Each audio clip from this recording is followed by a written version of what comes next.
Bismillahirrahmanirrahim. Assalamualaikum warahmatullahi wabarakatuh.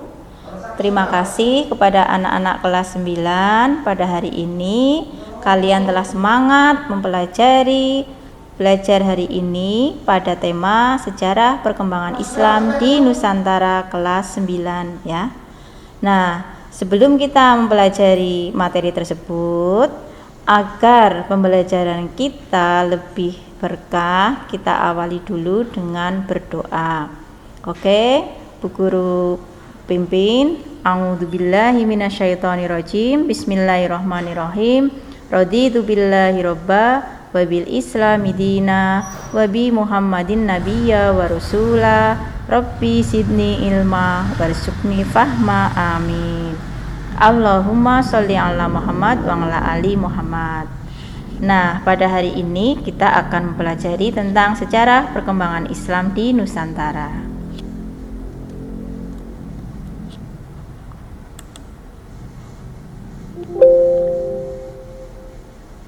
Kita tahu ketika Islam didatangkan atau Islam disebarkan di Nusantara, itu mereka memakai armada perahu ya, karena dulu belum ada pesawat.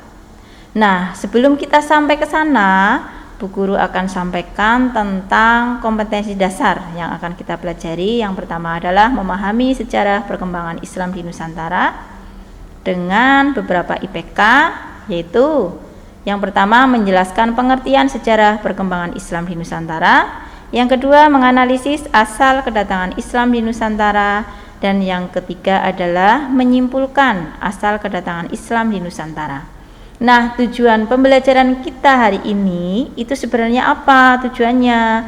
Kalian belajar hari ini agar dengan berdiskusi dan menggali informasi, peserta didik dapat menjelaskan, menganalisis sejarah perkembangan Islam di Nusantara dengan percaya diri. Nah, dari sejarah perkembangan Islam Nusantara ini, yang pertama kita akan bahas tentang pengertiannya. Pengertian dari sejarah perkembangan Islam di Nusantara yaitu melalui perkembangan Islam di Indonesia, maka terjadilah setelah bangsa Indonesia bergaul dengan berbagai bangsa yang lain. Di antaranya adanya hubungan dagang antara kawasan Nusantara dan tetangganya, yaitu Asia Tenggara, Asia Selatan maupun negeri Arab. Kehadirannya membuat orang begitu terkesan dengan tutur kata kalimat wahyunya yang sangat mengesankan, sehingga orang-orang tertarik dengan Islam ini karena misinya yang lembut, yang tidak memaksakan menganut kepada agama Islam. Nah, kenapa mereka itu lebih banyak masuk Islamnya? Karena apa? Karena mereka sebelumnya itu percaya kepada roh-roh ya, yang dalam Islam itu tidak boleh mempercayai kepada roh-roh, dan dalam Islam itu tidak ada tentang kasta, tidak ada tentang jarak sosial, dan tidak ada tentang jarak antara status-status seseorang. Nah, itu tadi adalah pengertian dari sejarah perkembangan Islam di Nusantara. Yang berikutnya adalah asal kedatangan Islam di Nusantara. Nah, ada beberapa teori yang mengatakan tentang Islam itu datangnya dari negara mana, ya. Kan tidak mungkin Islam datang dengan tiba-tiba di Indonesia ini atau di Nusantara ini. Islam itu datang, ada berbagai teori yang mengatakan. Di sini ada yang pertama itu pendapat teori Gujarat atau India. Teori ini mengatakan Islam itu datang ke Indonesia pada abad ke-13. Selanjutnya teori yang kedua yaitu teori Arab atau teori Mekah.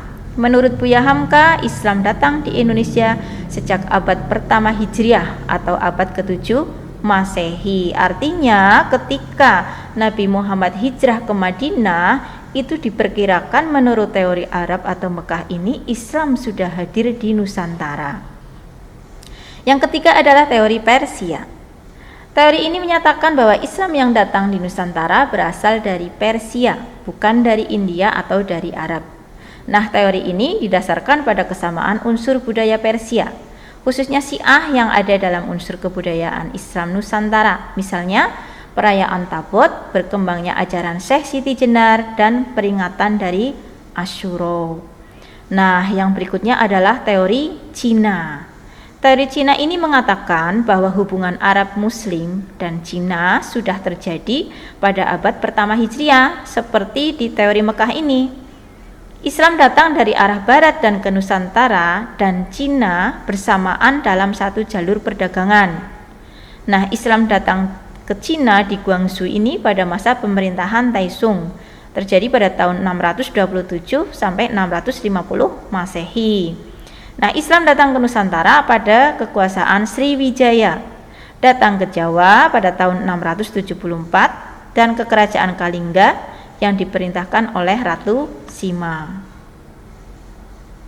Nah, kita tahu tadi sudah Ibu sebutkan di awal bahwa kedatangan mereka ke Nusantara dari negara Arab, ada yang mengatakan dari India, dari Persia, dari Cina, mereka lakukan itu dengan menggunakan armada kapal, ya, karena tidak mungkinlah saat dulu ditempuh dengan melewati lautan sementara mereka pakai kuda. Nah, kendaraan ini artinya kendaraan yang paling modern di masanya, ya.